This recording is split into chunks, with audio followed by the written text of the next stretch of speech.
"Don't ruin this," Karen whispered. But she had no idea I was holding the wire transfer receipts, her daughter's LLC registration, and the confirmation email from the auditor. When the MCQ's the neighborhood highlights slideshow, the screen won't display photos but a money trail. I didn't come here to start a fight. I came to end a neighborhood tradition, publicly humiliating me with funds siphoned from the Evergreen Estates Community Reserve Fund. Tonight, the performance is over. My name is Quinn Ellery. For the last 90 minutes, the leased Audi has been slicing through the idyllic sun-drenched landscape of California's suburban hills. The asphalt is smooth, the curves gentle. I'm a brand strategy director for Northlight Labs. My job is to analyze complex datasets and build coherent, defensible narratives for global tech firms. I anticipate market shifts. I mitigate risk. I find the flaw in the logic and I correct it. Today I am driving into the heart of the most illogical, high-risk and deeply flawed narrative of my life. The Evergreen Estates HOA Annual Gala. Evergreen Community Center was of course exquisite. It's exactly the kind of place Karen Prescott, the HOA president, would choose. It wasn't just a venue. It was a statement. Ancient oaks dripped with Spanish moss and thousands of tiny glittering fairy lights, as if the stars had been physically dragged down to drape themselves for her. The air hung thick with the scent of blooming roses and the sharp mineral smell of damp earth. It was a backdrop designed for Instagram, a perfect stage for a fantasy.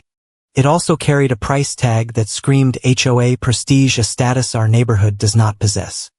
A price tag I knew was being subsidized by meticulously planned fraud. I parked in the overflow lot, a dusty field away from the gleaming fleet of Range Rovers and Teslas being handled by the valet. I stepped out, smoothing the front of my dress. I had chosen it with the same precision I applied to a pitch deck. It was a severe, elegant column of moss green silk. It was expensive. It was professional, and it was utterly devoid of the pale, frothy pastels Karen equates with proper neighborhood spirit. It wasn't a dress meant to celebrate. It was armor. I hadn't even reached the courtyard where the string quartet was playing when the first volley was fired. It wasn't a word. It was a look delivered by Karen's sister Clara. Her eyes scanned me from my shoes to my hair, and her lipstick-caked mouth tightened into a small knot of disapproval. The look was clear. How typical of Quinn, trying to upstage the president with that severe color, always so serious, always making things difficult. The backdrop was breathtaking, but as I walked through the archway of roses, I felt the familiar weight settle on my shoulders. This wasn't a celebration. It was a set piece, a carefully constructed diorama of the Evergreen Estates HOA, and I was as always cast as the difficult, ungrateful villain. Karen found me before I could find the bar. Her hand loaded with rings that glittered with the same cold, hard light as her eyes clamped down on my forearm. Her cashmere wrap was the color of champagne, soft and impossibly expensive, but her grip was steel. "Quinn."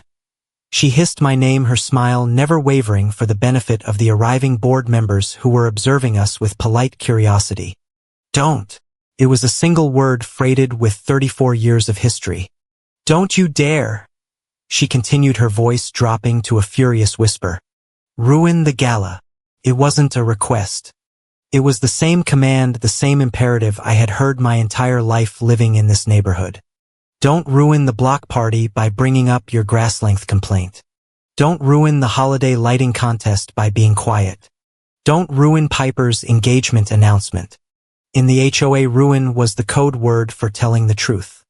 Ruin meant refusing to swallow the lie. Ruin meant not playing the part they had assigned me. I didn't pull away. I met her gaze. I let her feel the unyielding tension in my arm. The fact that I wasn't flinching, wasn't looking down, wasn't wilting. My pulse was a cold, steady drumbeat in my throat. I gave her a small, tight smile that I knew mirrored her own. "I'm just here to celebrate the community, Karen." "President Prescott," I added. Her eyes narrowed. She knew my placid tone was a lie, a declaration of war, but she couldn't call it out. "Not here, not in front of the board." She released my arm, leaving faint white pressure marks on my skin. She turned away from me, her smile instantly transforming into one of genuine, radiating warmth as she moved to greet the other board members. The transition was seamless. She was a professional. I walked into the reception hall. It was a cathedral of exposed wood beams, vaulted ceilings, and towering dramatic arrangements of white roses and peonies that must have cost more than my first car. I found the seating chart. It was an ornate floor mirror. The names etched in elegant gold calligraphy. I scanned the list. Prescott Karen, Prescott Piper, Prescott Clara. Nothing. My name wasn't there. I scanned the entire mirror, my stomach tightening, and then I found it tucked at the very bottom after the Z's under a heading titled Additional Residence. Table 14. Ms. Quinn Ellery. I located table 14. It was pushed almost entirely into a service alcove flush against the wall that separated the grand hall from the industrial kitchen. The chair with my name card on it was angled so close to the heavy swinging kitchen door that it was a mathematical certainty I would be hit every time a server passed through. It was a deliberate public shaming disguised as a logistical oversight. This was not an accident. This was a statement written in calligraphy and floor planning. This was the punctuation mark on Karen's whispered, "Don't." I felt a cold acidic burn climb the back of my neck. I refused to let the anger show. Instead, I walked back to the entrance, back to the gold-etched mirror. I needed to be sure. I looked closer, tilting my head to catch the light. There next to table 2, the main board table beside Karen's sister Clara, was a faint, oily smudge. It was the ghost of lettering imperfectly polished away. It was small, but I could read the indentations left in the glass. The shadow of the gold ink that had been scraped off. Ms. Quinn Ellery. They hadn't just put me in the corner. They had actively physically moved me. They had erased me from the board table and exiled me to the service entrance. We had some shifts. The voice made me jump. It was the event planner, a young woman in a black headset who looked like she was 2 seconds from a panic attack. She was holding a clipboard to her chest like a ballistic shield. She had seen me looking at the smudge. "It was very last minute," she stammered, her eyes darting between me and the kitchen. "I'm sure you understand." "Oh," I said, my voice dangerously quiet. "I understand perfectly."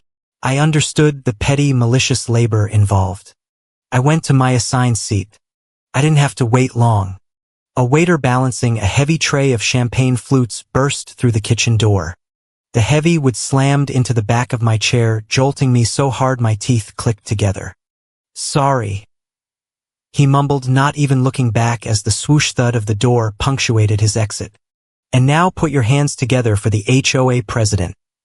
The MC shouted, his voice painfully amplified, cracking with manufactured joy. "Karen Prescott and her daughter Piper." The room erupted in applause. I did not clap. "And just a reminder, folks," the MC yelled over the music after the main course. "We've got that very special neighborhood highlights slideshow that Karen and her daughter Piper put together." My hand went to my evening bag, a sleek structured black clutch. My fingers brushed against the cold, sharp edges of the silver USB drive I had placed there this morning. The drive was labeled in my own neat print. Memories 1080p MP4. The label was a lie. Inside that drive wasn't memories. It was a meticulously organized cross-reference timeline. It was the incorporation documents for Amber Events LLC, registered to a P.O. box in downtown Sacramento that I had personally traced back to Piper Prescott. It was the scanned copies of 3 wire transfers from the Evergreen HOA Reserve Fund, Karen's cherished community maintenance fund, the source of her neighborhood prestige, to Piper's shell company. The transfers totaled $54,000, coded as consulting fees for community outreach programs.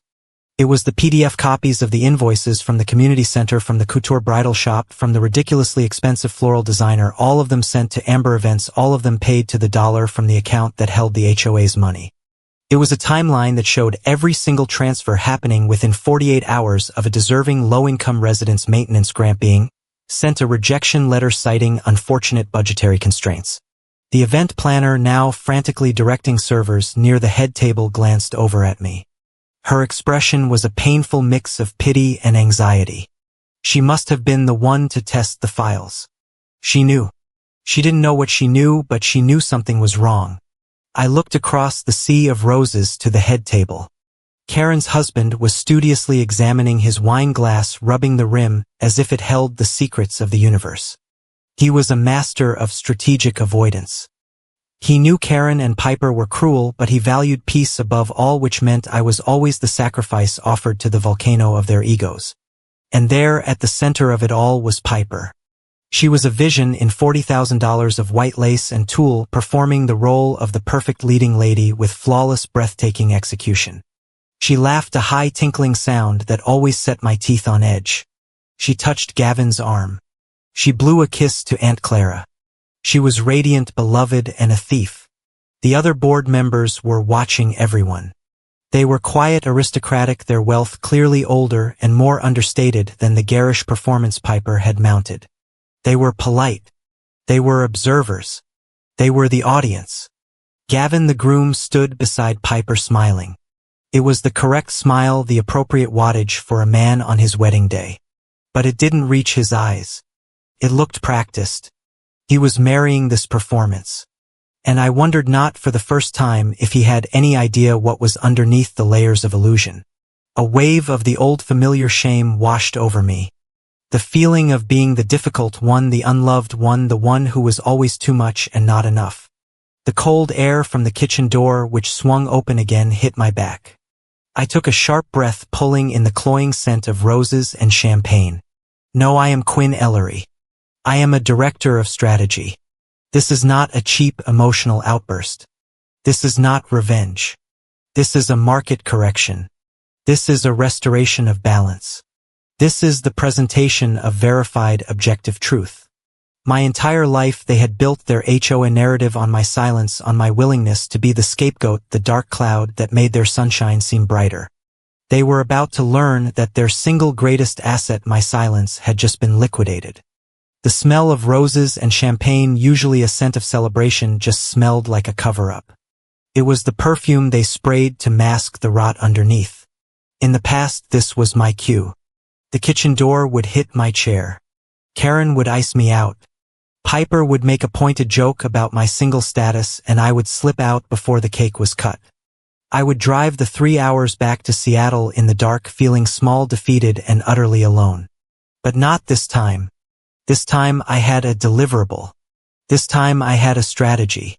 This time I wasn't leaving early. I was here to see the campaign through to its conclusion. The MC queued up a slow romantic ballad. The kitchen door slammed into the back of my chair one more time, hard enough to slosh my water. I didn't even flinch.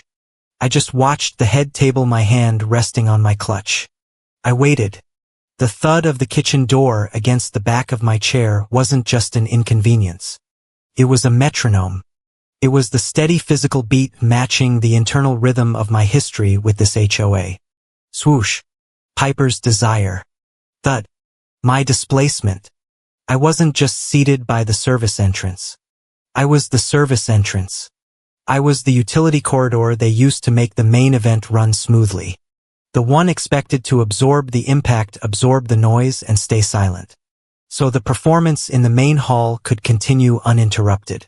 This pattern, this campaign of casual, continuous humiliation wasn't new. It was our most sacred tradition. My mind drifted back. A rapid-fire slideshow of its own. Junior year of college, my capstone economics project. I'd spent 6 months developing a hyperlocal logistics network for small-batch agricultural producers, complete with data models and viability projections. I was proud. I showed the board. 2 weeks later, Piper, who was in the business school, presented my concept verbatim, right down to my proprietary naming conventions, at a statewide entrepreneurship competition. She won. She won $5,000 and a glowing profile in the local business journal. That night at the celebratory dinner, I sat clutching my fork, my voice shaking. Piper, that was my project. You stole my work. Karen let out the long-suffering sigh that always preceded my execution. Quinn, honestly, she said, her voice dripping with disappointment, it's just an idea. You'll have hundreds. Piper needed a win. Why can't you just be happy for your neighbor? Just let her have this one. It became the evergreen estates tax. Piper took and I paid. I thought of my graduation. Piper, who had graduated 2 years prior with a C average financed by HOA Connections, showed up wearing a dress that was effectively neon yellow lingerie just as my name was being called, just as I was walking toward the dais. She staged a loud, dramatic, tearful reconciliation with an ex-boyfriend right on the main quad. By the time I stepped off the stage holding my diploma, half the board, including Karen, was clustered 50 yards away, fawning over Piper, supporting her through her manufactured emotional crisis. The official photo from that day tells the whole story. I am on the far right edge of the frame, blurred slightly out of focus. My face turning toward the group. My diploma is just a white rectangle in my hand. In the center, in perfect sharp focus, is Piper, her head thrown back in laughter. Her drama resolved, the spotlight secured. I had the achievement, but she had the audience. My achievements, I learned, were just inconvenient noise. They were static that interfered with the main broadcast, which was always Piper and Karen's perfect HOA image. This dynamic poisoned everything, including my life outside the neighborhood. The men I dated were assessed not on their character but on their threat level to the HOA hierarchy. I brought home a man from Seattle once. He was brilliant, a fellow strategist at a rival tech firm. We were equals. We spoke the same language of data and projections. We challenged each other. After he left, Karen cornered me in the kitchen. "He's very intense, isn't he, Quinn?" she said, testing the word on her tongue like it was poison. "You're both so ambitious. It's not a very attractive quality, that kind of need. You're gonna scare everyone off. Men want to feel like they're the ones in charge." When the relationship inevitably fractured, weighed down by the HOA's relentless subtle critiques, and as I later learned, a few concerned phone calls from Karen, my president just patted my hand. "It's for the best, dear. You should aim for someone a little simpler, kinder. Now don't make a big scene about it." The commandments were etched into my bones. My role was precast. I was the spinster, the cold, ambitious, work-obsessed resident. It was a tidy narrative box that explained away my independence. It reframed my success as a failure in neighborhood spirit, a failure in warmth. My independence wasn't a choice. It was a consolation prize. And tonight, this gala, the humiliating table placement, the inevitable single lady spotlight, the malicious introductions. It was all designed to be the crowning scene of that narrative, the public confirmation of my role, and what fueled this entire theatrical production. What paid for the lights and the costumes, the evergreen HOA Reserve Fund. It was Karen's masterpiece, started by the original developer as a sleepy local fund. Karen had seized it and sculpted it into the absolute cornerstone of her social identity. She was the treasurer. She was the gatekeeper. She was the benevolent matriarch of the entire subdivision, personally reviewing applications and handing out checks to deserving residents. The fund was Karen Prescott. It was the source of our neighborhood's good name, the firewall of virtue that protected them from all criticism. How could anyone so charitable be cruel? How could anyone so dedicated to the community be so hollow at home? It was a brilliant strategy, and as I now knew, it was also her personal untaxed checking account. I hadn't seen it for 34 years. I hadn't seen it. I just thought she was a hypocrite. I didn't realize she was a criminal. The first thread appeared last year. My neighbor Sarah was getting married. Sarah, who had always been kind. She and her fiancé were public school teachers, and they were counting on a small continuing education grant from the Reserve Fund to pay for their shared master's program. A week before her wedding, the funding was abruptly, agonizingly cut. Karen cited sudden and severe budgetary constraints in a formal cold letter. I watched Karen at that wedding wearing a new $5,000 gown, making a glowing speech about the importance of community values and lifting each other up. And I watched Sarah trying to hold back tears in the bathroom because she and her new husband would have to postpone their degrees for years. The math didn't add up. The narrative had a flaw. Budgetary constraints did not align with Karen's new BMW or the complete renovation of her kitchen. It was a small nagging inconsistency, but my entire career is built on finding the single data point that breaks the model. So I looked, and now I am here at table 14, listening to the swoosh thud of the kitchen door, waiting for the MC to run his pre-programmed complainer spotlight gag. They are counting on my conditioning. They are counting on the girl they trained so meticulously. For 2 decades I had complied. I had learned the most poisonous lesson a neighborhood can teach, that their comfort required my diminishment. I learned to stand still so they could feel secure. I learned to dim my own light so Piper could feel bright. I made myself smaller and smaller, erasing myself bit by bit, all to keep a peace that was really just a suffocating one-sided truce. The price of that peace was my own identity. But I am not that girl anymore. Today I am not carrying the familiar heavy weight of my anger. Anger is messy. Anger is imprecise. Anger is what they traffic in. No, today I am carrying something clean, cold, and irrefutable. I am carrying data. I am carrying the LLC registration. I am carrying the bank logs. I am carrying the server metadata. I am carrying the undeniable truth. I am not here to have an argument. I am here to present my findings. I set very clear rules of engagement for myself weeks ago. When I first confirmed the fraud, this was not a scorched earth operation. I would not bring down the entire neighborhood. There are children here, cousins and friends of the board, who are genuinely innocent, who believe in the good work of the fund. They will not be collateral damage. My targets are surgical. Karen Prescott, Piper Prescott, the treasurer and the beneficiary, the architect and the performer. Karen's voice from the courtyard replayed in my head. A phantom echo over the music. Don't ruin the gala. It was the same old threat, the same old activation code. But for the first time in my life, the command was inert. The code failed to execute. The threat was hollow. They thought I was the same Quinn. They thought I was the girl who would absorb the thud of the door, smile weakly, and then slip out before the cake was cut. They had mistaken my decades of silence for weakness. They had no idea that my silence for the last 6 weeks had been work. It was the silence of cross-referencing spreadsheets, of filing public records, requests of consulting with auditors, of building an airtight case. The stillness I feel right now sitting at this table in my moss green dress is not fear. It is not resignation. It is the absolute ice-cold calm of a strategist who has already run every simulation, anticipated every counter-move, and is simply waiting for the program to begin. They built this magnificent, expensive stage for my humiliation. They have no idea I am about to use it for a hostile takeover. The discovery didn't begin with a flash of insight. It began with a spreadsheet 6 weeks ago. I was at my desk at Northlight Labs on the 27th floor, overlooking a gray and misty Seattle. My job isn't just to build brands, it's to protect them.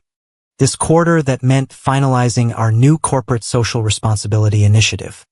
I was vetting a list of 50 local nonprofits across the Pacific Northwest to select our regional partners. It was due diligence. It was procedural. My day was a blur of tax IDs, mission statements, and IRS Form 990s, the public financial disclosures that nonprofits must file. I was looking for fiscal responsibility, overhead ratios, and transparency. I was looking for clean narratives. On a whim born more from a sense of grim irony than genuine suspicion, I typed Evergreen HOA Reserve Fund into the GuideStar database. Karen's fund, my neighborhood's shield of virtue.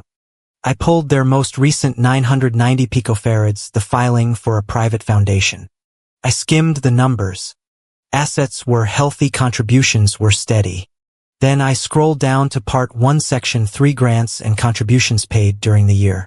The list was, as expected, a series of $2,000 and $5,000 grants to individuals listed as maintenance recipients. But then I saw it.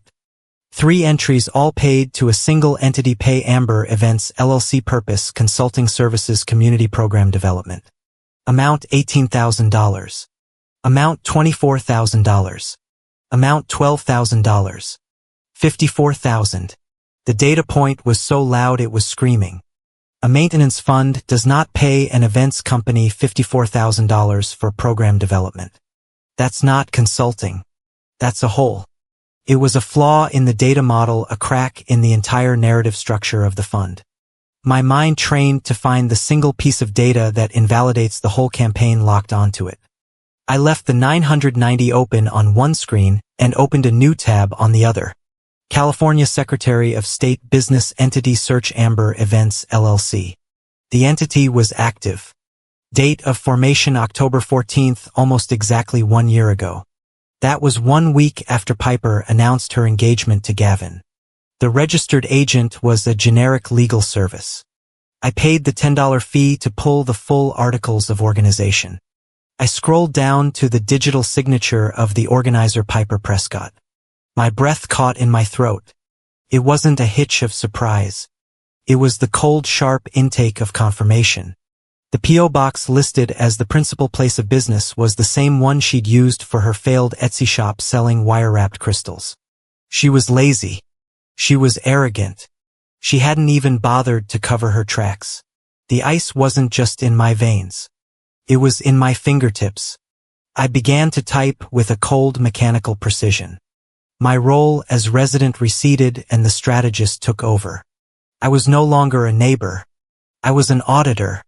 I needed the timeline. I opened Piper's Instagram, a gallery of curated filtered entitlement. I scrolled back. October 7th, I said, "Yes, future Mrs. Roth." I opened the folder of Gala-related emails. Karen had begrudgingly copied me on the save the date, the bridal shower info. I cross-referenced the dates of the wire transfers from the 990.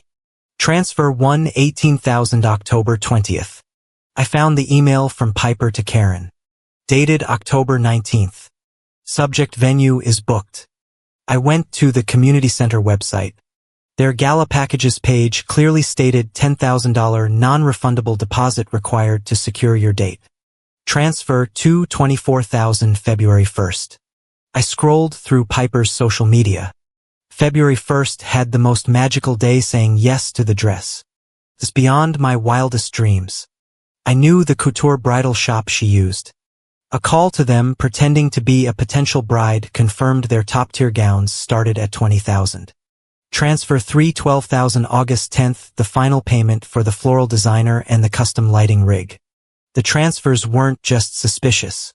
They were a one-to-one match for the known payment schedule of her entire wedding. Piper had created a shell company, and Karen, the fund's treasurer, had funneled maintenance money directly into it to pay for the peonies, the champagne tower, and the lace. All this time I thought they were just garden-variety narcissists.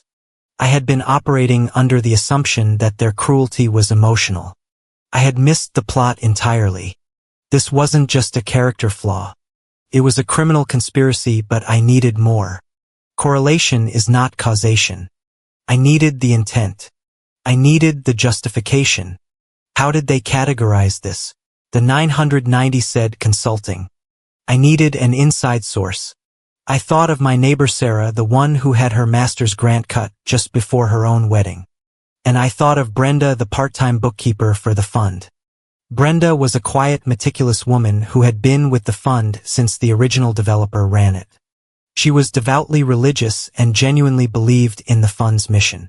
She had also been steamrolled and belittled by Karen for years. Karen kept her on because she was cheap and easily intimidated. I found Brenda's private email. I composed the message carefully, not as Quinn the resident, but as Quinn the strategist. Dear Brenda, I am conducting a private audit related to potential donor-advised funds from my employer.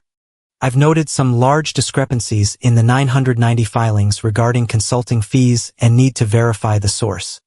So can you provide any context for the Amber Events LLC payments? I was professional. I was non-accusatory. I was giving her a safe, plausible deniability reason to respond. The reply came 3 hours later from an anonymous, encrypted email address. It was not a long confessional message. It was something better. It was pure data. It was a single forwarded email chain from Karen Prescott to Brenda Mills. Subject: payment Amber Events. Brenda, please process the attached invoice from Amber Events for $18,000. Code it to 401 Community Program Development. This is for the new outreach initiative we discussed. Brenda had replied, bless her procedural heart. Hi Karen, I don't seem to have a statement of work or a vendor contract for this LLC. Can you forward it for my records before I cut the check? Karen's reply was ice cold. It has been handled. This is a pre-approved expense. Process it today. The smoking gun is a cliché. This was a digital cannon. Karen had provided the purpose, giving it a fraudulent code. She had given a direct, documented order to bypass procedure. I saved the email headers and all. I had the what the transfers, the who Pipers LLC, the when the wedding timeline, and the how Karen's direct fraudulent order. I needed to close the final loop. I called the floral designer, the one who had just received the final $12,000 payment. Hi, I said, my voice bright and professional. I'm calling from the board office. We're just finalizing the accounts for the gala and our auditor needs to verify a few invoices. I'm looking at invoice 4582. Can you just confirm who the paying entity was? The receptionist put me on hold. She came back 30 seconds later. Yep, got it right here.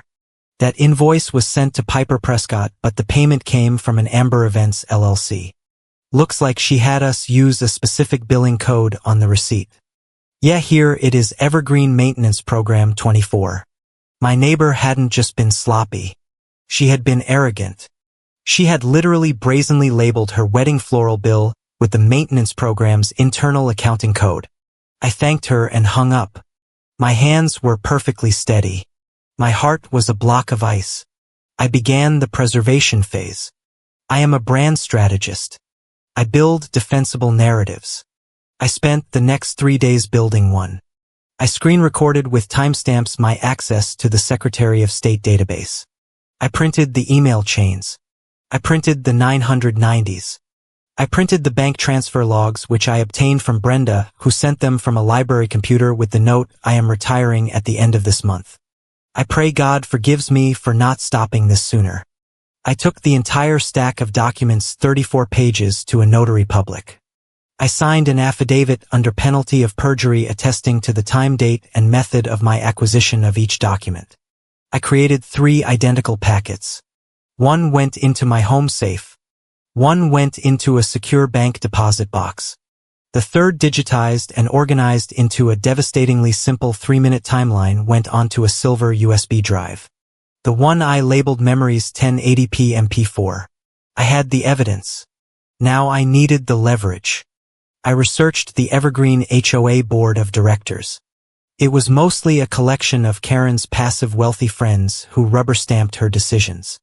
But one name stood out. Mrs. Lorena Graves. Lorena Graves was not one of Karen's friends. She was the widow of a federal judge. She was old money Sacramento. She sat on the boards of the opera, the university, and the state's largest hospital. She was a professional philanthropist. She was serious, powerful, and according to a quick social register search, a very close family friend of the Roths, the groom's family. Karen, in her hubris, had likely kept her on the board for the prestige. Piper, in her ignorance, had undoubtedly invited her to the gala to impress her new wealthy in-laws. I scheduled a 15-minute video call with Lorena Graves. I didn't introduce myself as Karen's neighbor. I introduced myself as Quinn Ellery, Strategy Director at Northlight Labs. It was the most important pitch of my life. I didn't accuse. I didn't get emotional. I presented Mrs. Graves as part of my firm's CSR due diligence. I've been auditing regional foundations. I've uncovered a significant financial anomaly in the Evergreen HOA reserve funds filings that indicates a pattern of misappropriation of charitable assets for private inurement directly benefiting a member of the treasurer's family. I believe as board chair you are the only person who can address this before it becomes a public matter and destroys the fund's reputation. I shared my screen. I showed her the 990, the LLC registration, the email from Karen, the floral invoice code. Lorena Graves did not interrupt. Her face, framed by elegant gray hair, was perfectly still. When I finished, there was a long, terrible silence. Ms. Ellery, she finally said, her voice like gravel. I am appalled. This is not a discrepancy. This is theft. The board will convene. This is a betrayal of the public trust. She paused. I am attending the gala. I was invited by the groom's mother. I will be there. I will also be there, I said. Good, she said. Do not say a word. I will handle this. We will let the gala conclude and then the board will act. That was the plan, a quiet surgical removal. But then a few days later I got a text from a trusted neighbor. Heads up, Lorena Graves just RSVP'd with a +1. His name is David Nash. I Googled him. David Nash was not her husband. He was the deputy director of the Charitable Activities section for the California Department of Justice. Karen, in her arrogance, was seating a state regulator at her daughter's fraudulent gala, and that was the original plan. Let Lorena and Mr. Nash observe, collect their impressions, and let the legal system handle it quietly. On Monday, I would show up, endure the humiliation, and leave knowing the bomb was already ticking. But then Karen grabbed my arm in the courtyard. Don't ruin this. Then the seating chart, the deliberate public exile to table 14. Then the thud swoosh of the kitchen door, a physical punctuation mark on my worthlessness to them. Then the MC's announcement of the special slideshow, which I knew would be a highlight reel of Piper's achievements and my violations. They weren't just content to be thieves. They had to be bullies too. I sat there feeling the vibration of the kitchen door through the floor. They were cornering me. They were publicly, intentionally trying to put me in my place, and I realized with a sudden chilling clarity they were giving me an opening. My condition for using the USB had been only if I am cornered. They were walking right into the trap. They were about to hand me the microphone, and they had absolutely no idea that I had brought my own script. My arrival at Evergreen Community Center was not, as the neighborhood assumed, an impulsive act of resident obligation. It was the final phase of a 6-week strategic deployment. I am a professional. I do not enter a hostile negotiation without doing the prep work. The plan I had built was layered with redundancies and contingency triggers. The original passive plan was simple. Let Lorena Graves and the DOJ representative witness the arrogance, the obscene expense, and then let them quietly dismantle Karen's fraudulent fund on Monday. But that was plan A. Karen's hissed, "Don't ruin this," and the deliberate humiliating placement at table 14 told me that plan A was insufficient. They weren't just content with their theft. They needed a public execution of my character. They were escalating. So I escalated. I pivoted to plan B, active defense, before I even checked in with the greeting attendant. I located the event planner. She was the one from the email exchanges, the young woman whose eyes were already wide with panic, a headset clamped to her ear. I intercepted her near the catering station. "Amanda," I said, using my director-level voice, the one that doesn't request, it informs. "I'm Quinn Ellery." "Oh, hi, you're..." I cut her off. I handed her a thick-sealed 9x12 legal envelope. "This is a legal contingency packet. Please give this to the venue's general manager immediately. Do not open it." She looked at the packet, baffled. "A contingency packet? I don't..." "It contains sensitive financial documentation related to one of the paying parties for this event," I said, my voice flat and cold. "There is a non-zero possibility of a significant financial dispute occurring later this evening, specifically regarding the payment structure of the event itself. This packet is a formal notice to the venue." Her face went pale. "A financial dispute with the board? I am formally requesting on behalf of my legal counsel," I lied, though I knew it would become true the moment I said it, that in the event of such a dispute, all audiovisual equipment, including the MC's laptop, the sound mixer, and any USB drives provided by any guest, be immediately secured and preserved. They are not to be returned, erased, or tampered with. They become evidence. Do you understand? She nodded, her hand trembling as she took the heavy envelope. Yes. Yes, I understand. Secure the AV. Good. I had just made the venue manager an unwilling accomplice in my chain of custody. She was no longer just a planner. She was a compliance officer, and she would protect that equipment and my USB drive from Karen's predictable hysterics. The USB drive itself was a masterpiece of cold efficiency. It was the deliverable. My memory's 1080p MP4 file was not a flashy, dramatic gotcha video. It was 3 minutes and 12 seconds of brutalist corporate truth set against a sterile black background with a single sans serif font. It began with a title card: Audit Findings, Evergreen HOA Reserve Fund, Amber Events LLC. Then a timeline. Slide 1, October 14th, California Secretary of State, Business Entity Registration Entity, Amber Events LLC, Organizer Piper A. Prescott. Slide 2, October 19th, Internal Fund email from Karen Prescott to B. Mills. Subject: Payment Body, please process the attached invoice from Amber Events Code to 401 Community Program Development. Slide 3 October 20th wire transfer confirmation from Evergreen HOA Reserve Fund to Amber Events LLC amount $18,000. The video continued in this fashion, a rhythmic damning cadence of theft justification transfer purchase, the couture gown, the floral contract, the lighting rig all displayed side by side with the corresponding transfers from the maintenance fund. This wasn't just a video file. It was a digital affidavit. Every scanned document, every email header, every bank record had its metadata intact. Each file was digitally signed, timestamped, and hash verified to prove it had not been tampered with since I acquired it. It was not an accusation. It was a final, non-negotiable audit report. My next step was dissemination. I'd had small 1 centimeter square QR code stickers printed. They were discreet black and white. I palmed them as I walked through the reception hall. I found the place card table, the ornate mirror that had been my public death sentence. I found her card, Mrs. Lorena Graves, table 1. I lifted it. I affixed one tiny QR code to the back corner. I found his card, Mr. David Nash, table 1, Lorena's +1, the DOJ regulator. A second sticker was affixed. I found the event planner's clipboard, which she had momentarily set down. I affixed a third sticker to the back of it. The QR code linked to a password-protected read-only cloud server containing the full 34-page notarized packet of evidence. They wouldn't know to look for it yet. But when the time came, when the chaos started, they would find it. They would have the data in their hands before the first champagne flute shattered. Now I needed the activation mechanism. I found the MC. He was a young guy, probably a college student trying to look professional. He was testing microphones. I approached him not as a guest but as a co-conspirator. Hi, I smiled, projecting warmth I did not feel. I'm Quinn Piper's neighbor, the one who helped with the slideshow. Hey, great Gala, he said. Listen, you're about to be a lifesaver, I said, leaning in.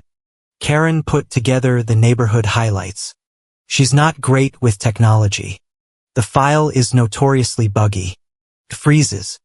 It's probably going to crash your system. His face fell. Oh, seriously? She gave it to me on a pink plastic drive. Yeah, that's the one. I held up my own sleek silver drive. This is the high-res 1080p backup. It's foolproof. Memories MP4. If her file glitches, freezes, or even stutters, just yank it and put this one in. It's the exact same file, just a stable render. You'll save the night and she'll never even know. He took the drive, his eyes full of gratitude. You are amazing. Thank you. I'll keep it right here. I had just armed the cannon and given him the lighter, convincing him it was a birthday candle. I needed one more asset, a witness, a non-board member who understood the stakes. My eyes scanned the crowd of Roths. They were mostly stiff old money types, but one stood out near the bar, observing the room with the same analytical gaze I felt in myself. He was about my age, in a perfectly cut suit, and he looked bored. The outline listed him Atlas Pierce Groom's cousin, MA Mergers and Acquisitions. He was a professional auditor of a different, more brutal kind. He spoke my language. I walked up to him. You look like you'd rather be reading a balance sheet. He turned, a flicker of amusement in his eyes. And you look like you'd rather be writing one Atlas Pierce Quinn Ellery Northlight Labs strategy, MA. He confirmed, shaking my hand. His grip was firm. So strategy, what's your assessment of this merger? The valuation is inflated, I said without smiling. And I've just discovered the primary investor is cooking the books. His amusement vanished. That's a hell of an opener. You're the resident, aren't you? The one they sat by the kitchen. I am. That's a bad faith negotiation tactic, which is why I'm initiating a hostile takeover, I said. I pulled a single folded sheet of paper from my clutch. It was the one-page executive summary, a simple table showing dates, amounts, and entities. I'm not looking for a lawyer. I'm looking for a compliance officer. He took the paper. He read it. His MA-trained eyes scanned the columns. He processed the LLC name, the fund name, the dollar amounts.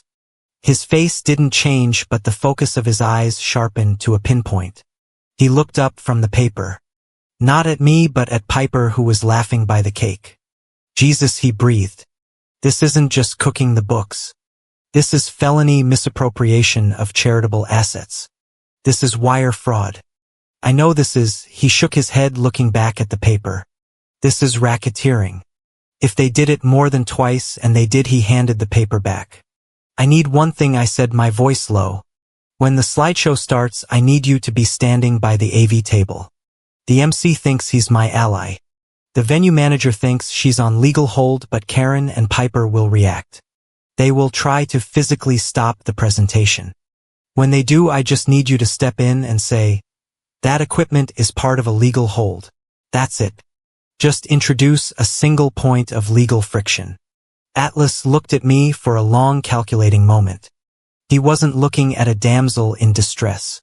He was looking at a fellow professional. I am not your lawyer, Quinn Ellery. I don't need a lawyer, Atlas. I just need a witness who speaks the language. A slow wolfish grin spread across his face.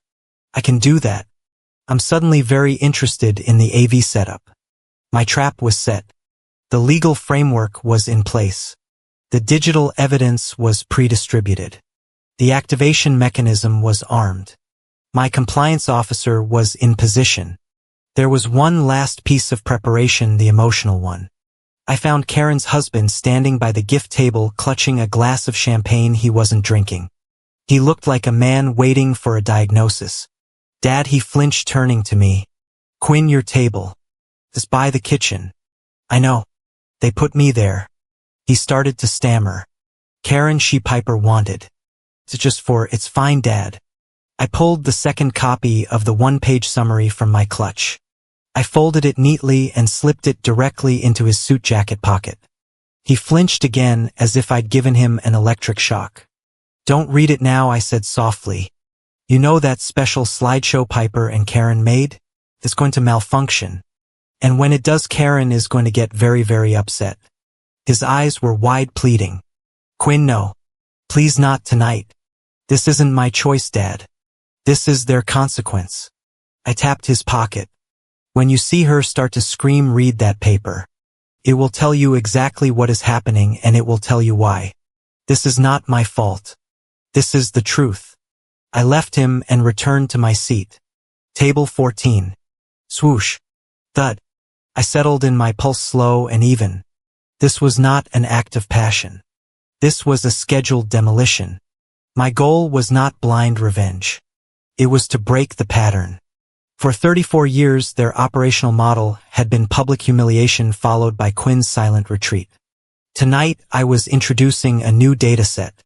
I was interrupting the feedback loop. I was ready. My car was parked facing the exit.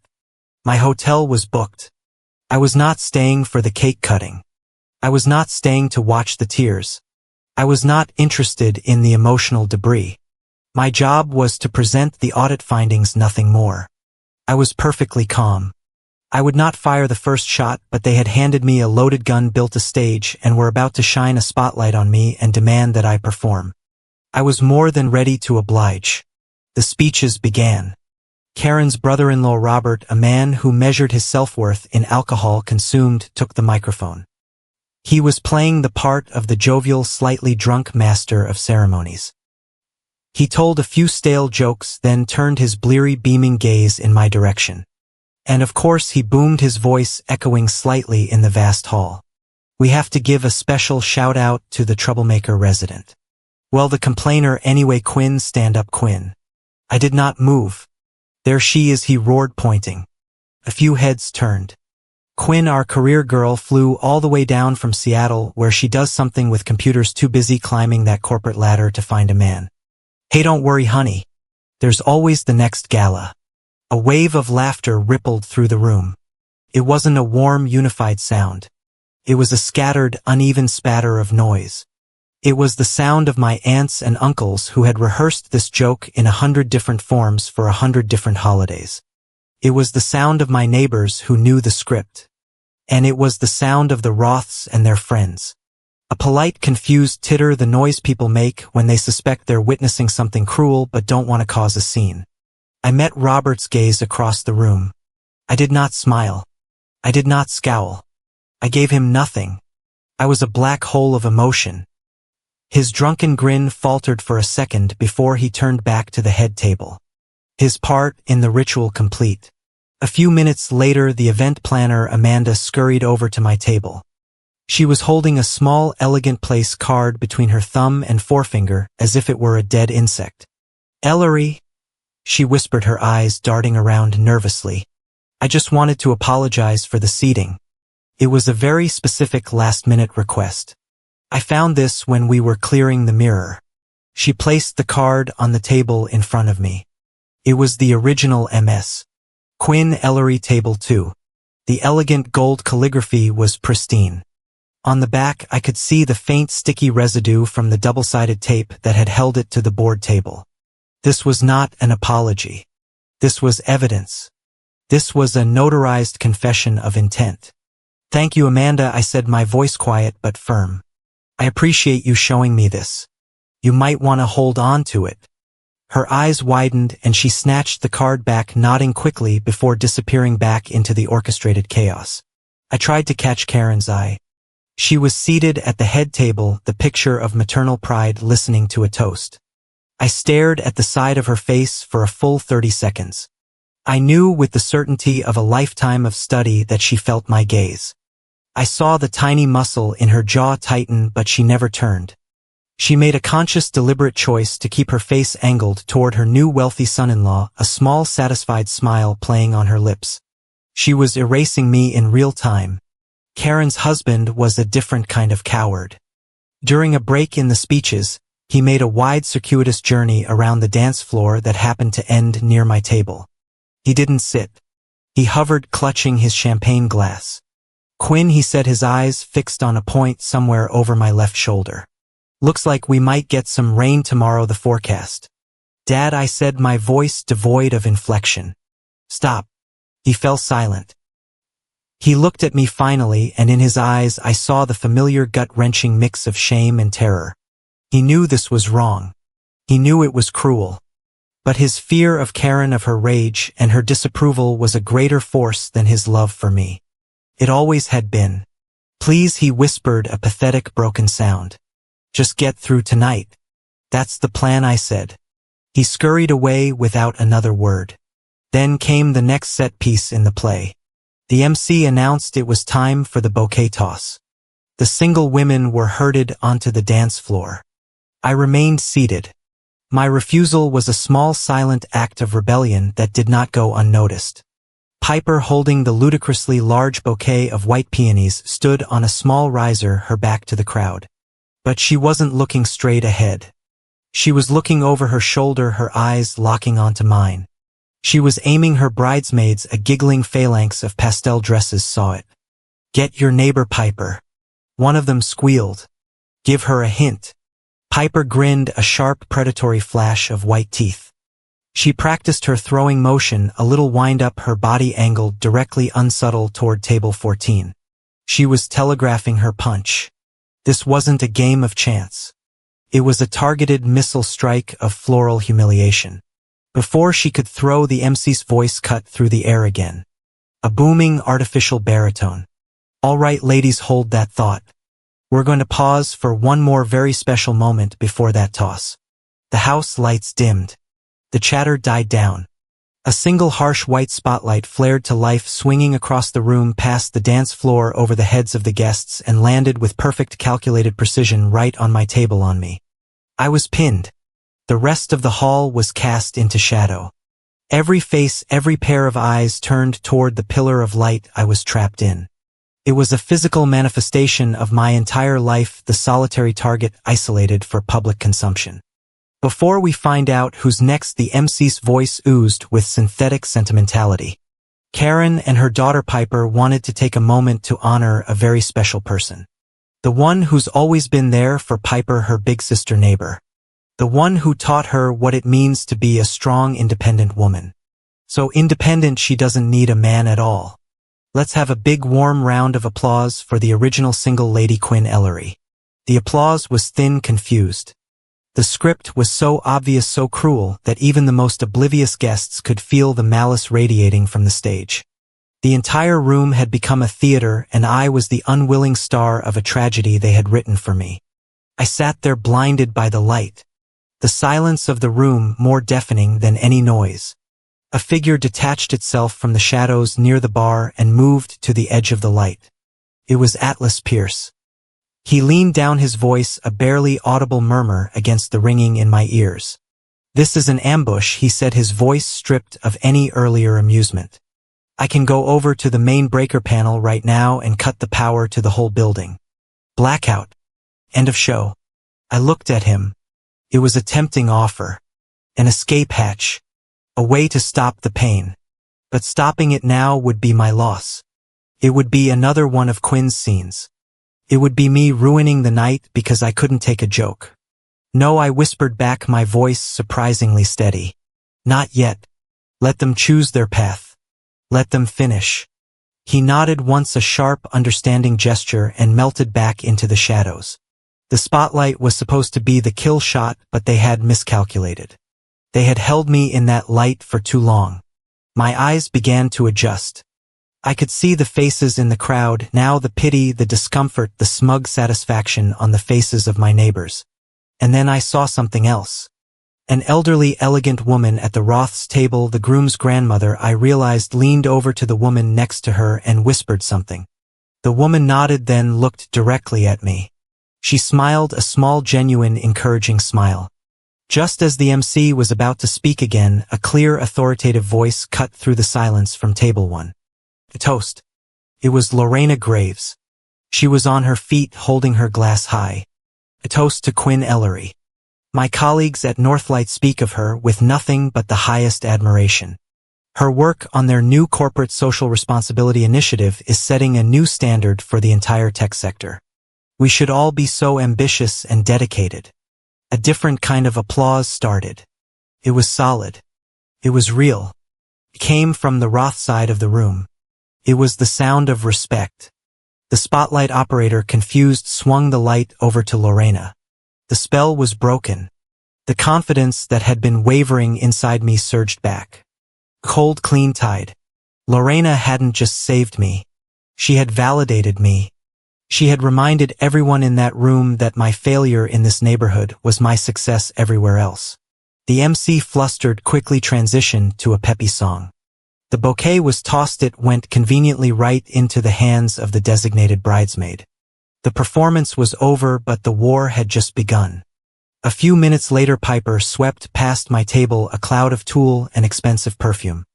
She didn't stop, but she leaned down, her voice a venomous hiss in my ear, her breath smelling of champagne. "Don't you dare ruin tonight." It was the exact same phrase. Karen had used the same words, the same tone, the same threat. And in that instant, the last piece of the puzzle clicked into place. I had always seen it as Karen's campaign, with Piper as her willing but secondary accomplice. I was wrong. This wasn't a monarchy. It was a co-presidency. They were partners. They were the co-authors, co-directors, and co-producers of this entire lifelong performance. My hands slipped inside my clutch, my fingers closing around the cold, hard rectangle of the silver USB drive. The plastic casing felt different now. It no longer felt like a contingency plan. Felt like a weapon. Felt like the script for the final act. And it was my turn to direct. Piper's hissing threat, "Don't you dare ruin tonight," was a perfect crystalline echo of Karen's. The sound of it seemed to hang in the air, a sour note beneath the music. In that moment, the entire power structure of the neighborhood snapped into sharp focus. This wasn't a dictatorship run by Karen. It was a dual CEO partnership. They were a closed loop, a two-person confirmation bias, co-authoring the official Evergreen Estates narrative for decades, and I was their primary antagonist. I turned back to my seat, the pariah's throne at table 14. The hot, stinging shame of the spotlight incident had receded, replaced by an arctic calm. I was no longer a guest. I was a counter-strategist. Atlas Pierce materialized from the shadows near the bar. As if summoned by the shift in the room's barometric pressure, he was holding two tall glasses of sparkling water. One with a lime wedge, one without. He wordlessly handed me the one with the lime. It wasn't a rescue. He wasn't a knight saving me from the kitchen door. He was a colleague arriving for a late-night work session. He leaned against the wall next to me, his presence a silent acknowledgement. He wasn't protecting me. He was standing with me, He was bearing witness in my neighborhood. A witness was the one thing they could never tolerate. That was, he said quietly, his eyes scanning the head table. Direct. He was referring to Piper's threat. Their standard operating procedure, I replied, the ice in the glass clinking, aggressive posturing followed by public isolation, concluding with a demand for my silence, a classic bad faith negotiation. He nodded. They just made a critical error though. They forgot to check who else was in the room. He was right. Lorena Graves' toast had been a seismic event. It was a public reframing. The narrative they had spent a lifetime building, Quinn, the difficult, sad, career-obsessed spinster, had just been challenged by a highly credible third-party source. Quinn, the respected, high-level strategist. The groom's family, the Roths, were a clan who valued pedigree and power over the kind of flashy, desperate performance Piper was staging. They had heard Lorena's endorsement. They were recalculating. A woman in a severe but immaculate navy blue dress, who I recognized as Gavin's aunt and a senior partner at a Sacramento law firm, detached herself from the main Roth table. She walked directly over to me, her heels barely making a sound. She completely ignored the swoosh thud of the kitchen door as a waiter burst through. "Quinn Ellery," she said, her voice crisp. "You're at Northlight Labs." I confirmed. "Director of Brand Strategy." "I thought that was you." Her eyes were sharp, analytical. "My firm's tech portfolio is volatile. What's your take on the new federal data privacy proposals? Are they just noise, or should we be advising our clients to rebuild their entire data architecture?" I gave her my assessment. I spoke for 5 minutes uninterrupted about data integrity, consumer trust as a brand asset, and the folly of short-term compliance-based thinking. I used the language of my profession, the language of facts and projections, a language that had no currency in this neighborhood but was the gold standard in the real world. As I spoke, I felt myself changing. The me that had been shrunk and pinned by the spotlight was expanding, resettling into my own skin. I wasn't just their neighbor. I was myself. Another member of the Roth family, a cousin who ran a venture capital fund, drifted overdrawn by the gravity of a competent conversation. "Sorry to interrupt," he said, "but did I hear you say distributed verification?" My lonely alcove by the kitchen had suddenly become the most interesting breakout session at the Gala. I was no longer the outcast. I was the expert in residence. I saw Piper watching this from the head table. Her smile was a mask of brittle cheer. This was not in her script. The spotlight was supposed to send me fleeing to the bathroom in tears. It was not supposed to morph into a networking opportunity with her new powerful and very rich in-laws. Her head tilted, her eyes narrowed, and that small vertical crease of annoyance appeared between her brows. The narrative was slipping. As the Roths dispersed with promises to connect on LinkedIn, my next ally appeared. Lorena Graves was on her way to the dance floor, but she charted a course that took her directly past my table. She didn't slow down, but she placed a hand firmly on my shoulder as she passed, a gesture of solidarity that was both discreet and unmistakable. "Well done," she murmured, her voice like dry ice. "Remember, Mr. Nash from the DOJ is taking notes. He's documenting all of this, the atmosphere. If you need to move, you have our full institutional support." "I don't think I'll need to," I murmured back. "The special slideshow is about to begin. I believe it will serve as the prosecution's final exhibit." A thin, grim smile touched her lips. "I look forward to it." The most shocking defection, however, came from my own side of the aisle. My neighbor Emily, my Karen's sister's daughter. Emily was a quiet, observant person, a pediatric nurse who had spent her entire life trying to stay off the Prescott family radar. I watched stunned as she stood up from table 3 deep in the loyalist territory. She picked up her wine glass and her small purse. With a look of quiet, terrified resolve, she crossed the no-man's land of the dance floor and walked directly to my table. She pulled out the empty chair next to me, the one meant for a guest who had wisely canceled. "Hi, Quinn," she said. Her voice was shaking, but she was here. "Emily," I said, my voice thick with a surprise that was almost painful. "That was monstrous," she whispered, her face pale. "The spotlight, what Robert said. What they always do. I'm just so sick of it. I'm not sitting over there and pretending it's okay. I'm not." She took a defiant sip of her white wine. "And for the record, your dress is incredible." Is the best one here. This was not a small act. This was a public schism. This was someone climbing over the neighborhood wall in broad daylight. I saw Karen see it. Her head, which had been turned toward Diana Roth, snapped to our table, her eyes locked on Emily. The practiced maternal smile on her face didn't just fade. It shattered. It was replaced by a look of such incandescent icy rage that I felt the chill from across the room. Her script was in flames. She saw Emily a defector. She saw the Roths who had just been courting me. And she saw me not isolated, not crying, but anchored. For the first time in my 34 years, I saw Karen look genuinely completely flustered. She went into damage control mode. She snapped her fingers at the Gala photographer who had been circling the cake. She pointed at him, then at me, then at the hallway. The photographer, a harried-looking man, jogged over. "Quinn, hi, perfect," he said, checking his shot list. "I need to grab the neighbor's photo for the album. Piper is just freshening up in the mezzanine hallway. Can you come with me right now?" This was the countermove, the command to return to my role, to pose for the lie, to smile arm in arm with my executioner and provide the evidence that we were a happy, normal neighborhood, to invalidate my own protest. I gave the photographer a smile. It was polite, professional, and absolutely cold. "I'm afraid that won't be possible," I said. "I'm in the middle of a conversation with my neighbor." He looked baffled. "This was not a request. But it's the sister shot. It's on the list." "Then the list will have to be updated," I said, my voice gentle but final. I turned my body just slightly, giving my full attention back to Emily. "You were telling me about your residency applications. Which hospitals are you looking at?" The photographer stood there for a beat, completely wrong-footed, before retreating. I watched him go back to Karen, shrug, and spread his hands in defeat. Karen's face tightened. I had refused to be documented. I had refused to participate in the manufacturing of their alibi.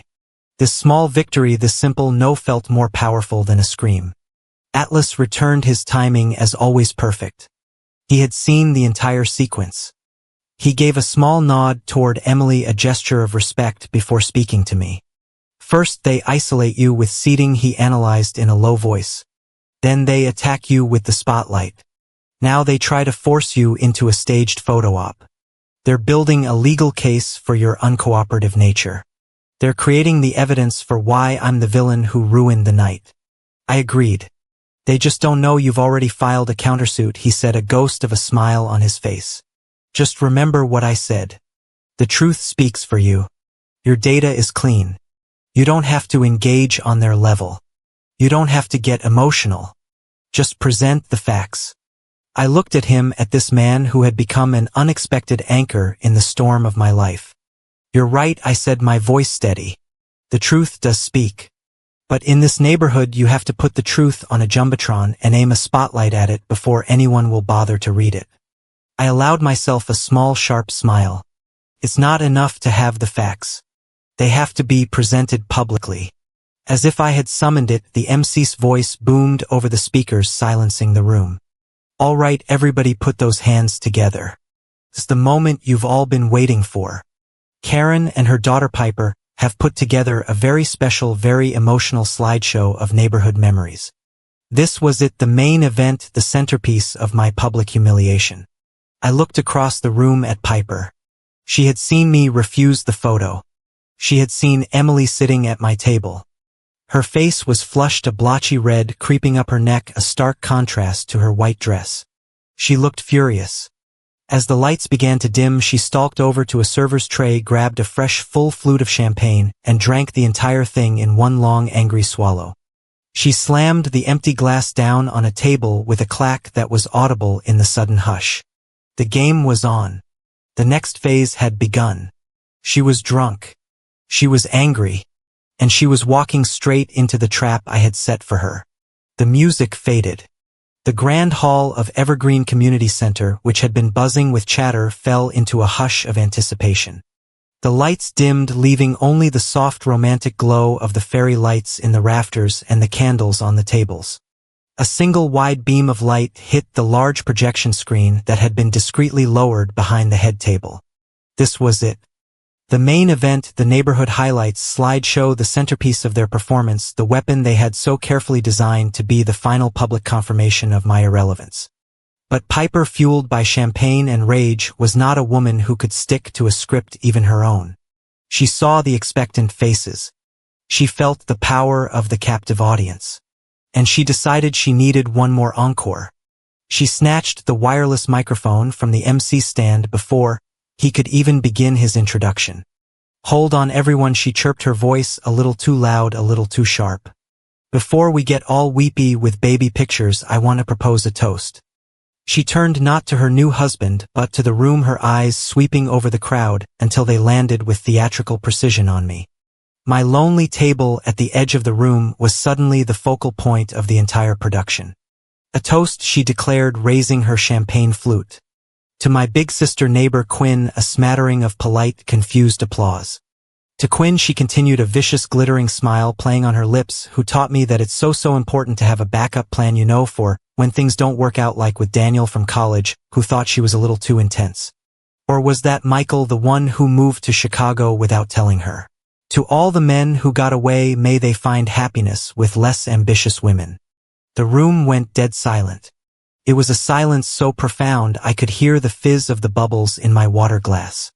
The scattered drunken laughter of Robert died in his throat. Several of the older Roth family members, women of Lorena Graves' generation, exchanged looks of undisguised horror. Karen's husband was staring at his plate as if he could will himself to phase through it. Karen did not look at me. She did not look at Piper. She looked down at her pristine white napkin, her knuckles white as she gripped the edge of the table. She knew. She knew this was a mistake. This was too much, too ugly, too public. But she did nothing. Her silence was her endorsement. Piper was basking in the shock, mistaking it for awe. She was the star. She was in control. I did not flinch. I did not look away. I let the silence hang for a beat, letting the sheer, unadulterated poison of her words sink into the fabric of the room. I let everyone feel the full, uncomfortable weight of her cruelty. Then slowly, deliberately, I pushed back my chair.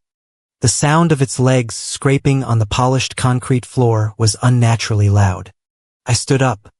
I picked up my own champagne flute. I held it aloft, my hand as steady as a surgeon's. My eyes met Piper's across the darkened room. "Thank you, Piper," I said, my voice perfectly calm, perfectly clear, carrying easily through the silent hall. "Thank you for the toast. It means so much." I paused, letting my gaze drift for a moment to her new husband Gavin, who was staring at his bride as if seeing her for the first time. "And I would like to wish you and Gavin a lifetime of happiness," I continued, turning my eyes back to my neighbor. "I truly hope that your marriage one day reflects the exact same level of kindness and generosity that you have always shown to other people." The subtext landed like a physical blow. A wave of murmurs rippled through the room. It was the sound of 100 different private conversations starting at once. Glances were exchanged. Eyebrows were raised. The Roths, a family who dealt in the currency of reputation, understood the nuance perfectly. I had not insulted her. I had simply held up a mirror. Piper's face, which had been flushed with triumph, turned a blotchy, furious red. I had taken her moment and turned it against her. The MC, sensing a disaster, scrambled to regain control. "Okay. And now let's get to that slideshow. A journey back in time. Put your hands together for the memories." Piper, seething, shot a look at the MC. It was a look that promised a fiery one-star review. She then winked a single sharp, malicious gesture at her maid of honor, confirming that the real show, the pre-planned photographic humiliation, was about to begin. She stepped back from the microphone, crossing her arms, a smug, vengeful smile returning to her face. She thought my coded insult was the last shot I had to fire. She thought she was about to win. Across the room, standing in the shadows by the AV table, I saw Atlas Pierce. He was watching me. I gave him the signal, a single, almost imperceptible nod. He reached down, his movements casual, as if adjusting a cable. Piper took a triumphant step back, positioning herself next to Gavin to watch her victory lap unfold on the screen. The screen went black. The music swelled, a soft, sentimental piano track. And then the first slide appeared. It was not a photo of a baby in a bathtub. It was a stark black and white image of a legal document from the California Secretary of State. The text was large, sharp, and brutally clear. Articles of Organization Amber Events LLC organizer Piper and Prescott. A collective confused gasp went through the room. The slide held for 5 seconds, then faded. The next slide appeared. Internal Fund Memorandum date October 19th from K. Prescott Treasurer re-invoice approval for Consulting Services Community Program Development. The next slide wire transfer confirmation $18,000 from Evergreen HOA Reserve Fund to Amber Events LLC. The next slide a split screen on the left the wire transfer, on the right the paid invoice for the deposit on Evergreen Community Center. The whispers started. A low sibilant hiss that spread from table to table like a grass fire. What is that? Is that the fund's money? Amber Events? Who is that? That's Piper's signature. The slideshow continued its relentless clinical rhythm. The transfer for the dress. The transfer for the flowers. Each one paired with the corresponding invoice, the fraudulent consulting memo line from Karen's email hanging above it like a death sentence. I saw Lorena Graves at table 1. She wasn't whispering. She sat ramrod straight, her face a mask of cold fury, her eyes locked on the screen. Beside her David Nash, the man from the Department of Justice, calmly took a small leather-bound notebook and a pen from his jacket pocket. He clicked the pen and he began to write. And then from the head table came a sound that ripped through the entire room. Turn it off. It was Karen. She was on her feet, her face contorted in a mask of pure primal panic. The benevolent matriarch was gone, replaced by a cornered animal. Turn that off right now. She lunged toward the AV table, but the event planner Amanda was already there, her face white as a sheet. She stepped in front of Karen, her hands held up. Mrs. Prescott, I can't, she said, her voice shaking but firm. I am paying you, Karen shrieked, her voice cracking. You will do as I say. No ma'am, Amanda said, her voice gaining strength as she remembered my instructions. The legal weight of the sealed envelope now in the manager's office. I'm sorry. That USB was provided by a guest as official material for the event. We've been formally advised. We're required to secure it. It's on a legal hold. The trap had sprung and the walls of the venue had just become the walls of a prison. The chaotic energy in the room had collapsed into a single point of absolute horrified silence. The slideshow was frozen on its final damning slide. The split screen of the $12,000 floral wire transfer next to the invoice from Emerald City Florals, the one bearing the Evergreen Maintenance Program 24 code. Karen was still locked in a visual standoff with the event planner Amanda. Karen's face was a mask of disbelief and primal panic. Amanda, to her credit, was holding her ground.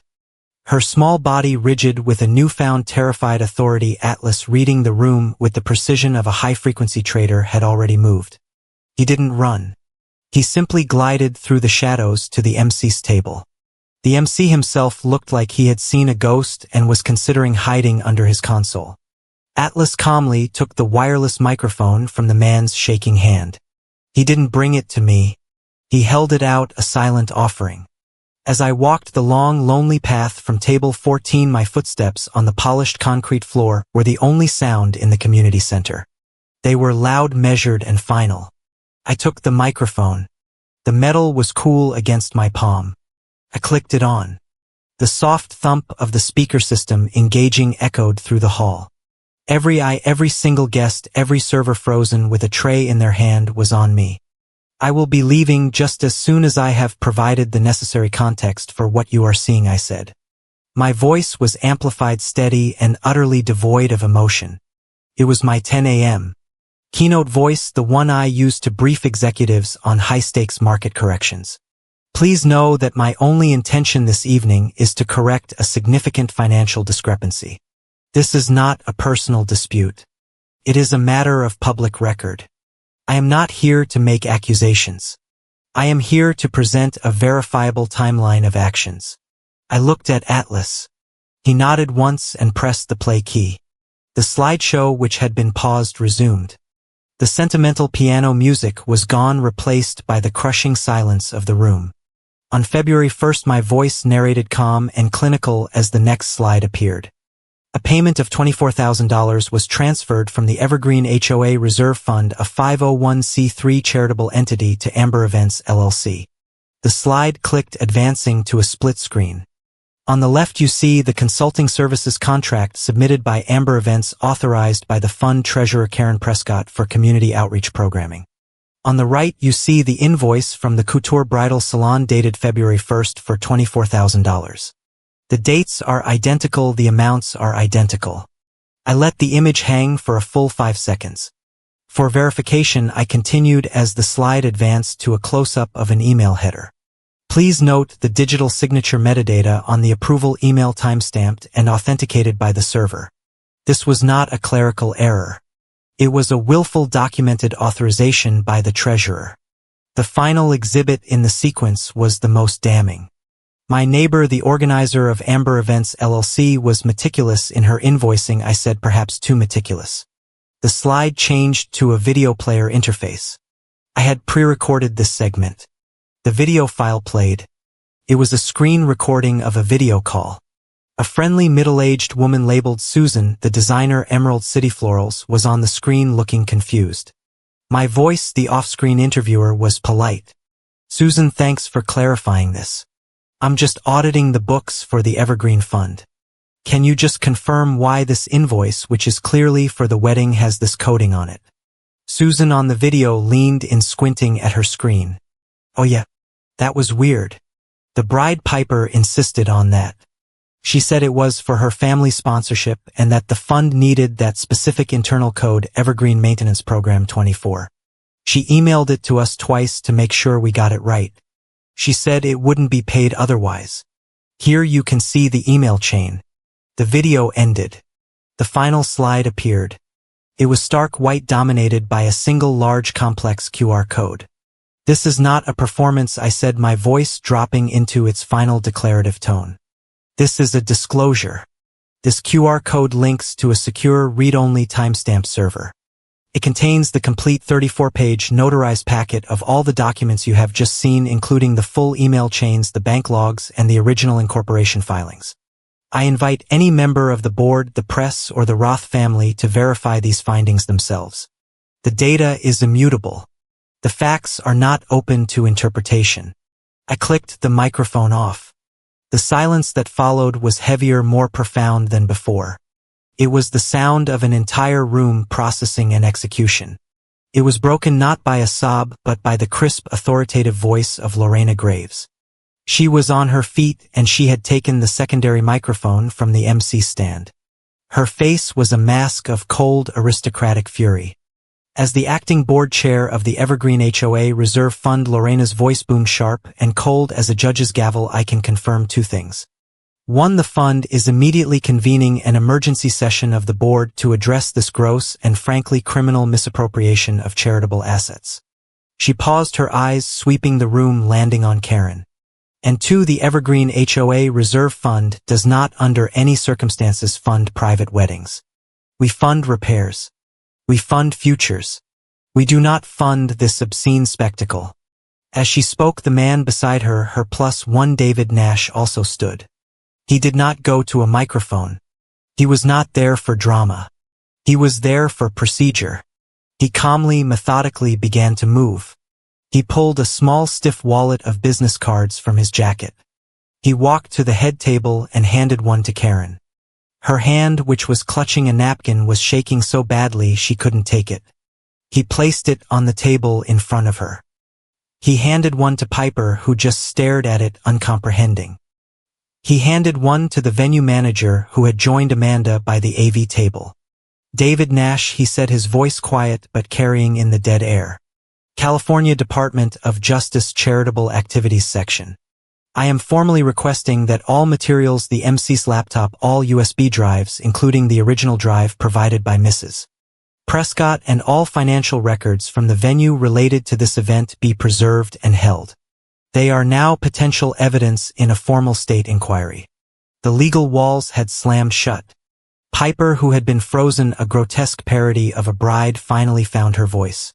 It was not a roar of indignation. It was a high-pitched, desperate squeak. It's not what it looks like," she stammered, looking wildly around seeking an ally. "It's an accounting misunderstanding. It's a mistake. We were going to pay it back. It was just a loan, a temporary loan." Her voice trailed off into a pathetic whimper. No one was listening. No one was looking at her. Every single person in the room, including me, was looking at her new husband. Gavin Roth had not moved. He was still sitting at the head table. He was staring at the blank screen where the QR code had been. His face was waxen, a pale, clammy mask. The blood had drained from it completely. He looked quite literally like he had died in his chair. His eyes were wide, vacant, and utterly dead. He was not just processing the fraud. He was processing the entire relationship. He was processing the neighbor-shaming toasts, the malicious spotlight, the pathological level of deception required to build this entire event. He was realizing in real time that he hadn't just married a woman. He had merged his family's considerable name and assets with a criminal enterprise. Karen seemed to deflate. The rage, the panic, it all evaporated, leaving a hollow, echoing shock. Her empire, her social standing, her reputation, her entire carefully constructed identity as the benevolent queen of the subdivision had been vaporized in 3 minutes and 12 seconds. Her head turned slowly, mechanically, until her blank eyes found me. Her lips moved, forming the old familiar words, the trigger phrase that had ruled my entire life. "You," she whispered, her voice a dry, rattling rasp. "You did this. You've ruined everything." I walked the few steps over to the head table. I didn't raise my voice. I didn't need to. I leaned in close enough for only her and her husband, who was weeping silently, into his hands, to hear me. "No," I said, my voice as cold and clean as the data I had just presented. "You ruined it when you signed the first fraudulent check. Piper ruined it when she designed her floral arrangements using maintenance codes. You built a life on lies and believed no one would ever send an invoice." I straightened up, my gaze sweeping over her, over my neighbor, and over the shell of a man Piper had married. "I'm not ruining anything," I said. "I'm correcting. This is a market correction. The debt just came due." I turned to leave. Atlas was standing by the MC's lectern, which had become the de facto command center for the legal dismantling of the neighborhood. As I passed him, he placed his hand, just for a second, on the wooden edge of the lectern. Job done. Compliance achieved. I didn't look back. I didn't move. I stood by the head table, the microphone heavy in my hand, as the aftershock of my presentation rippled through the room. The silence that had been sharp and brittle a moment ago now became thick and heavy. It was no longer the silence of shock. It was the silence of rapid, frantic recalculation. It was the sound of 100 social and financial abacuses clicking at once. The first to move were the Roths. They didn't gasp or shout. They were not an emotional family. They were a corporate entity. And as if pulled by an invisible generational magnet, they coalesced. They did not split randomly. They split by function. The lawyer's Gavin's aunt, the severe woman in navy blue, and his uncle from the securities firm formed a tight, whispering semicircle around Lorena Graves and Mr. David Nash from the Department of Justice. This was not a social cluster. It was a crisis management committee. Their faces were grim. They were not discussing a neighborhood spat. They were assessing legal exposure. They were calculating the blast radius of the reputational damage. The rest of the family, the older, quieter money. The matriarchs and patriarchs simply sat. They observed. They were a jury that had already convicted. Their collective silent judgment was more damning than any scream. It was the sound of a dynasty slamming its ancient heavy doors, of a merger being voided, of a shared future being erased. Karen's husband was still at the head table, trapped in the cleavage light of his own shame. His head was no longer in his hands. He was fumbling in his jacket pocket, his fingers spasming, until he pulled out the single folded sheet of paper I had given him, the executive summary. He unfolded it, his eyes red-rimmed and pleading, scanned the text. He was finally reading the facts. He was seeing the dates, the LLC name, the dollar amounts. He was seeing the truth not as an emotional grievance from his difficult neighbor but as a cold black and white data set. He looked up, his gaze sweeping the room, looking for an exit. He looked at the main doors. He looked at the kitchen door that had been my tormentor. But every guest, every server, every single person was looking at the head table, at him, at his family. There was no escape. He was pinned to his chair not by force but by the crushing, unbearable weight of public witness. The bridesmaids' pipers, pastel-clad chorus, had huddled together near the abandoned cake. Their giggling, celebratory energy was gone, replaced by frantic, sibilant whispers. I was close enough to hear a snippet of their conversation as they began the inevitable process of distancing themselves from the blast. She told me her mom found extra money for the dress. One of them hissed, her eyes wide with a mixture of fear and excitement. She said it was like a sponsorship from some neighborhood fund. I just thought it was, a family thing. I didn't think it was this. Oh my God. Another whispered, pulling out her phone. Are we going to be in the paper? Is this like illegal? Illegal? The rats were already measuring the distance to the lifeboats. The event planner Amanda was now standing with the venue's general manager, a tall man in a sharp suit. The manager was listening intently to one of the Roth lawyers. Amanda, now validated and protected by the legal tide, pointed a trembling finger toward the head table. She made me do it, Amanda said, her voice shaking but clear. Piper, she personally came to me this afternoon, took the card from table 2 and told me to move Ms. Ellery to table 14. She said, and I quote, "It will be funny." She said she wanted her neighbor to have a good view of the service entrance. The lawyer nodded grimly, filing away this separate, crucial piece of data. Malicious intent, premeditated cruelty. It was no longer just a financial crime. It was a character assassination that had backfired. The silence of the room was then broken by a new voice, not a whisper but a clear, strong, and deeply angry statement. A man at table 5 stood up. He was not a Roth. He was a local. Mr. Henderson, who owned the largest auto body shop in the county, a self-made man, and I knew from my research one of the Evergreen HOA Reserve Fund's most consistent mid-level donors. He began, his voice shaking with a righteous populist anger. I need to say something. Lorena Graves, sensing a new ally, nodded at him. Please, she said. My son Henderson said, his voice growing stronger, is at California State. He's studying engineering last year. This fund, her fund, cut his maintenance grant by half. We got a letter signed by you, Karen, saying it was budgetary constraints. My son almost had to drop out. He works 30 hours a week at a pizza place to make up the difference. He pointed a thick, grease-stained finger directly at the head table. Not at Piper but at Karen. And you? You took his money for flowers for a dress. This was the moment, the pivot. This was when it ceased to be a shocking neighborhood drama and became a public crime. The narrative was no longer cruel neighbor ruins Gala. It was now and forever community leaders steal from working-class residents.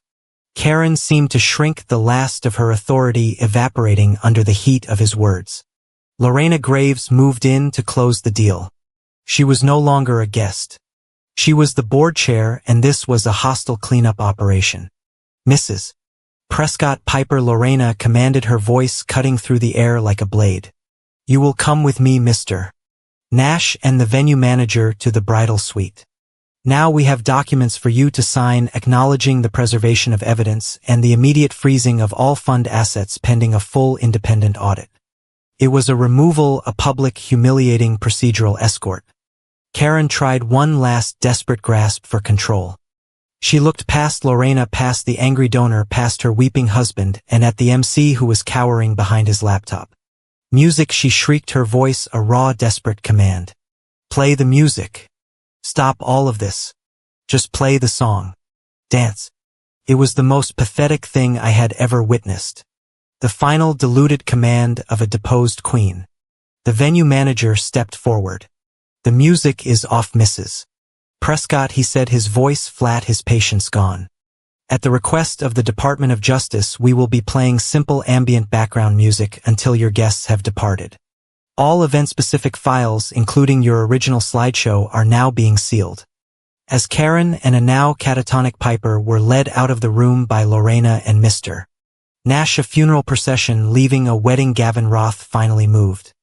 He had been frozen, a statue of a groom, for the entire duration. He didn't look at his bride as she was escorted out. He didn't look at his mother.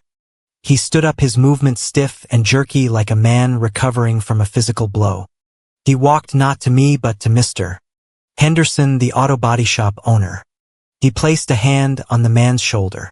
Sir Gavin, said his voice, I will personally cover your son's tuition for the remainder of his degree. I am, my family is. He couldn't finish. He then turned and walked to where his aunt, the lawyer, was standing. He didn't ask her a question. He simply held out his hand. She understood. She pulled a piece of paper from her purse, a printout I realized from the QR code, the executive summary, my one-page audit. Gavin took it. He stood alone in the middle of the dance floor under the glittering fairy lights that had been paid for with stolen money. He read the paper. He read every line. He read the LLC name. He read the transfer amounts. He read the consulting codes. His hands were shaking. But he held the paper with a terrible, rigid stillness. When he was done, he folded the paper once very precisely. He looked up, his eyes dead, and he found me standing by the lectern. He didn't look angry. He didn't look sad. He just looked hollowed out. And then he turned his gaze to the doorway where his new wife had just disappeared. The look on his face was not one of betrayal.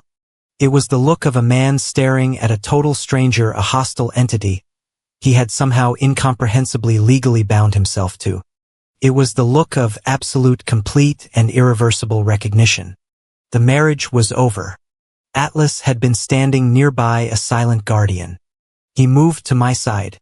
Quinn, he said, his voice low. For my ears only. It's done.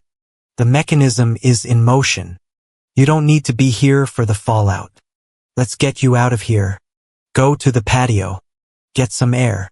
He was offering me an exit, a kindness, the escape route Karen's husband could never provide. I looked at the room, the new silence. It wasn't shame anymore. It wasn't shock. It was the silence of a courtroom. A heavy procedural quiet waiting for the next item on the docket. I looked at the head table where Piper's bouquet of $12,000 peonies had been knocked over, spilling water across the silk runner. I shook my head. No, I said, my voice steady. Thank you. But I'm staying. I'm staying until it's done. This wasn't an emotional outburst. It was the completion of a project. I had to see the process through to its conclusion. Across the room, Piper was being led back in by Lorena. She had apparently signed the papers. She looked dazed, her face chalky white. She stood by the head table alone. Gavin was across the room talking to his father. Her mother was being grilled by Mr. Nash in a corner. Her bridesmaids were clustered by the door ordering an Uber. Piper looked around the room, her eyes wide and uncomprehending, as if she couldn't understand why the music had stopped. She was a performer on a stage, but the audience had left and the lights had been turned off. She looked down at her dress, the magnificent $40,000 creation of lace and illusion. She instinctively smoothed the front of the skirt, her fingers clutching the 8 layers of tulle. And in that moment she finally truly seemed to realize it. The dress was just a dress, and it wasn't nearly enough to hide the truth. The room was a bomb that had already detonated, the guests frozen in the silent, expanding cloud of fallout. Piper stood in the center of the wreckage, her white dress a cruel beacon in the dim light. Her mind scrambling through the debris of her collapsed reality, seized on the only defense she had ever known, a lie. She lunged for the microphone I had placed on the lectern, her movements clumsy in the voluminous dress. She clicked it on the feedback, a high-pitched squeal that made everyone wince. It was alone, she shrieked, her voice a raw, desperate tear in the fabric of the room. That's all it was. A temporary advance from the neighborhood fund. We were going to pay it all back after the honeymoon. It's just a simple misunderstanding. She was pleading now.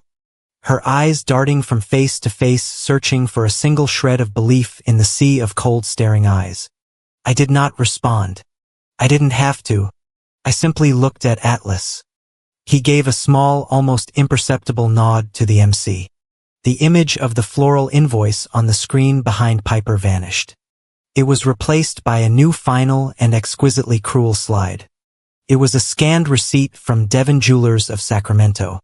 On the left was a picture of Piper's absurdly large cushion-cut diamond engagement ring. On the right was the payment schedule, and at the bottom, highlighted in a stark red box, was the paying entity for the final 3 installments. Direct debit account 758 Evergreen HOA Reserve Fund. She hadn't just used maintenance money for the wedding. She had used it to pay off her own diamond ring.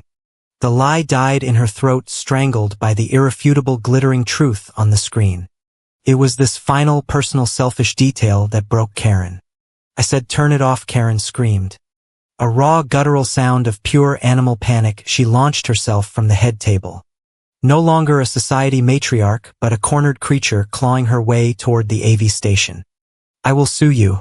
I will destroy you. Shut it down." She never made it. Atlas stepped calmly into her path. He was not aggressive. He was simply there, an immovable object of process and law. "Ma'am," he said, his voice quiet but carrying an immense weight. "I wouldn't do that." He held up a single sheet of paper, the venue's copy of the legal notice I had given the planner. "As I'm sure the venue manager has informed you, this equipment is now subject to a civil evidence preservation order. Tampering with it is a felony." Karen froze, her hand outstretched, her face a mask of thwarted rage. The word felony hung in the air, a cold hard fact that even her hysteria could not breach. Lorena Graves, seeing her opening, stepped forward with the finality of a funeral director. She took the microphone from Piper's limp hand. "By the authority vested in me as board chair," Lorena announced, her voice ringing with righteous institutional power. "And in accordance with Article 7, Section 4 of the Fund's bylaws regarding financial malfeasance, I am officially enacting an emergency protocol. Effective immediately, the Treasurer, Karen Prescott, is suspended from all duties. All fund accounts are hereby frozen pending a full forensic audit. All major donors will be notified within the hour." Every word was a nail in the coffin of Karen's life. Gavin Roth, who had been watching this all unfold with a look of dead hollow shock, finally turned his gaze to the woman he had married less than 3 hours ago. The illusion was gone. The performance was over. He was seeing the real person for the very first time. "The ring," he said, his voice a hoarse, broken whisper, but it carried in the dead silence. "You used their money for the ring." He shook his head, a look of profound, soul-deep disgust on his face.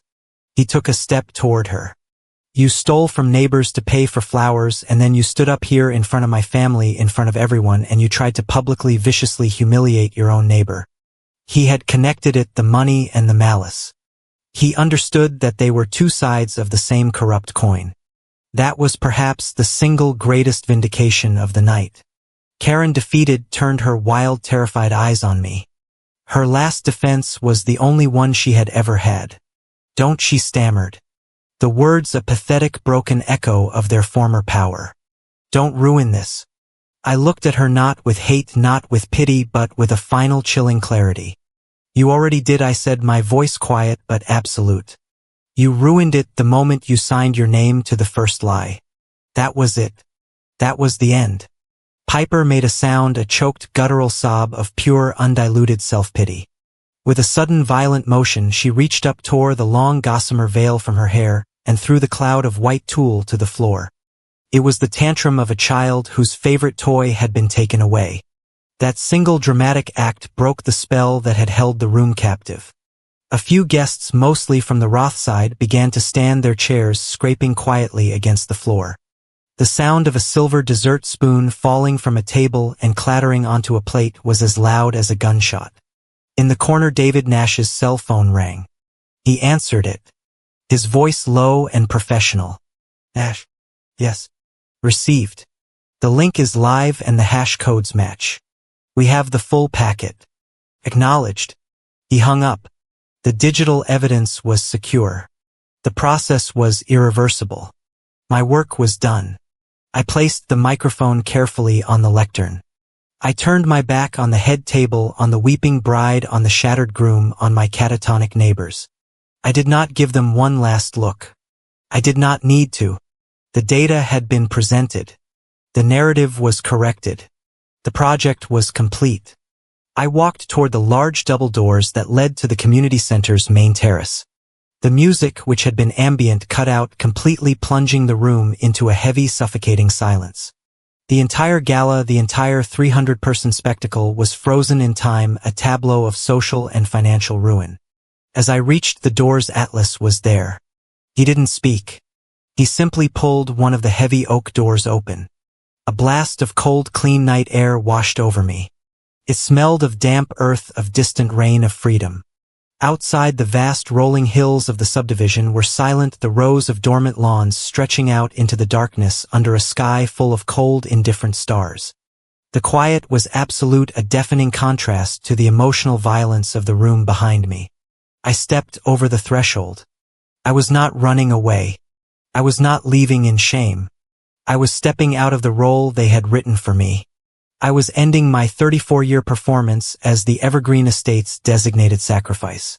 Behind me, in the silent, dying light of the reception hall, I heard Lorena Graves' voice, crisp, clear, and utterly final. "We begin the process.